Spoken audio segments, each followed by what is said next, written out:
This is a type of noise, and a natural instinct as a producer is to EQ it like this. But there is many ways we can use noise to create unique textures and sounds. So let's find out. So with noise, you get different types. There's vinyl and cassette noise, which are often emulated through like tape VSTs. Then there's that atmospheric noise, which has that kind of muffled sound with like bird abstract noises in the background. Then field recordings, which create that kind of natural, non-tonal, gritty sound. But we can use these all in different types of ways. So for this video, I don't really want to focus on the sample itself, but just want to highlight the elements of using sounds differently. So first we're going to get this vinyl noise.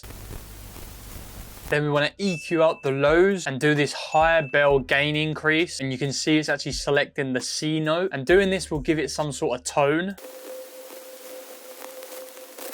Then if we export this and run it through a Portal preset, it gives it this kind of texture.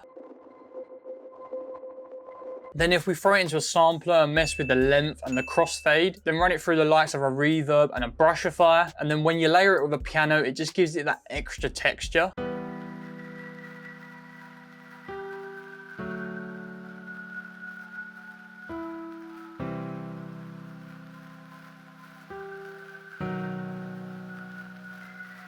But we also can change this into a unique bell sound. So if we find the chop of the sample, so I'm using the start, this time we want to remove the high and low noise. And again, using the same technique, but this time at a higher frequency. Then when we export this to another sampler, changing the length and the out can create this one-shot sound. Then running it through effects like Ensemble and Crystallizer can really give it that tuned analog delay sound. Then when you play it with other sounds, it sounds like this.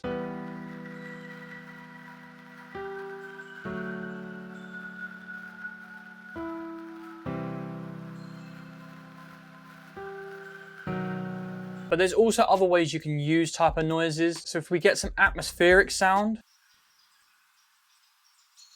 and just record in the C of a piano, then if you render it together, it creates something like this.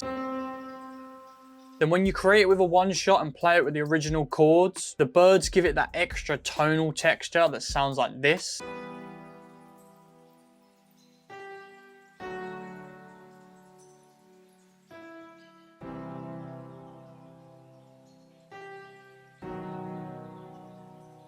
But with noise, you can also create that deep, dark, thick bass. So let's listen to this outside recording I used.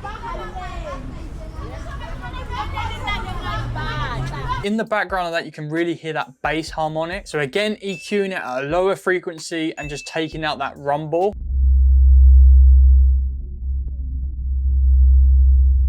But when I exported the whole thing, I found this end towel that I really like. And I feel like it was perfect for an 808 layer. So once I exported that, I made sure it was tuned to the C note. And I ran it through saturation to bring the brightness up a little bit. Then I layered it on top of a normal bass. This is just a bass guitar on its own.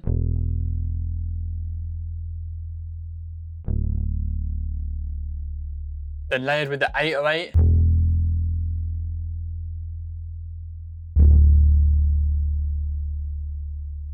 Then when we play the sample together,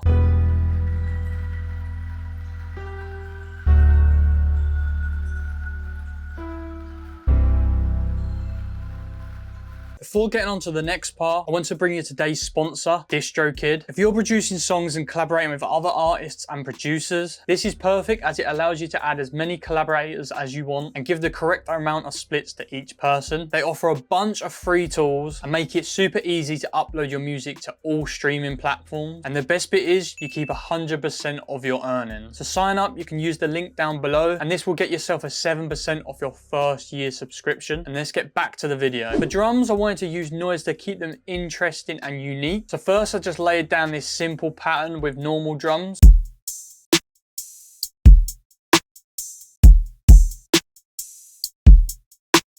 But I wanted to give them extra texture. So I recorded myself just doing random things on my iPhone.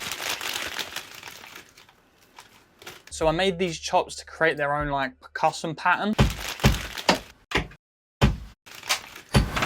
So first I added some transient shaper to make them more punchy, then some Portal to give it its own unique drum bounce. Then I added a halftime and EQ to slow it down.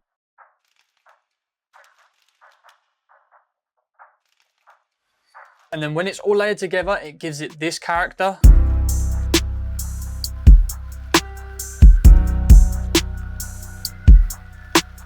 But there's also unique ways that you can make leads using this type of door screech sound, using the same EQ trick. So I've rendered it out and stretched it and tuned it to C.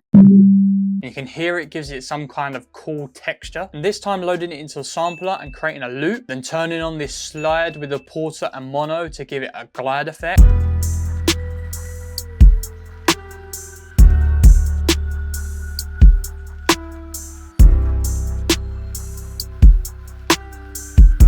There's also ways you can reverse this by using vocals, which I see on the production by Skrillex on Where Are You Now. Need you the most. So it's like pitched way up, distorted, bounced, rebounced again, so it sounds worse almost.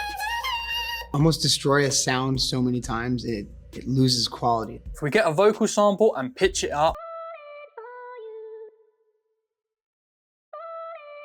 then we want to really degrade the quality by running it through multiple decapitators and guitar rig.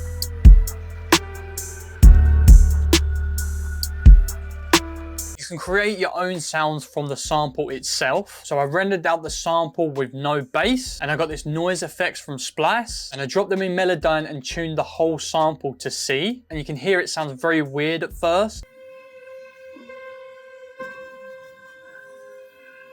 But when dropping them into a sampler and stretching them individually with the length, pitch, and multiplier, from your entire sample, you can create a bell sound like this. So from using all noise samples, you can create something like this.